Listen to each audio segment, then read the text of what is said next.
ఆజ్ఞాపించునో బోధించునో అవన్నీ గైకొని వాళ్ళని ఇందాక మాట చదువుకున్నాం. ఇప్పుడు ఆ సంగతి ఏంటో చదువుకుంటాము. అర్థమవుతుందండి. ప్రేమ సహోదరులారా, నా మాట వినండి. ఆత్మావేశంతో వస్తున్న మాటలు చెవిలో మినిందాక ఆమె అన్నారు.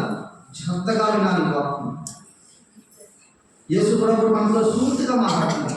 ఏమిటి ఆ మాట అంటే చదువుతున్నానా? తన సహోదరుని మీద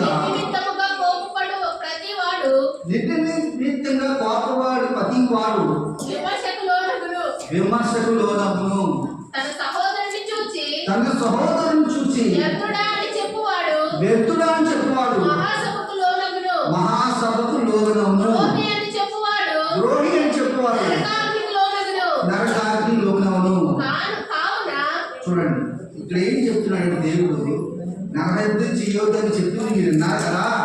ఇక్కడ మీరు చెప్తుంది ఏంటంటే ఈ సహోదరుని చూసి వ్యర్థుడా అని చెప్పినప్పుడు, ద్రోహి అని చెప్పినప్పుడు, ఆయన కోపలించుకున్నప్పుడు ఏమవుతూ అంటే మనం నరకాగ్నికి అంటే ఏంటి?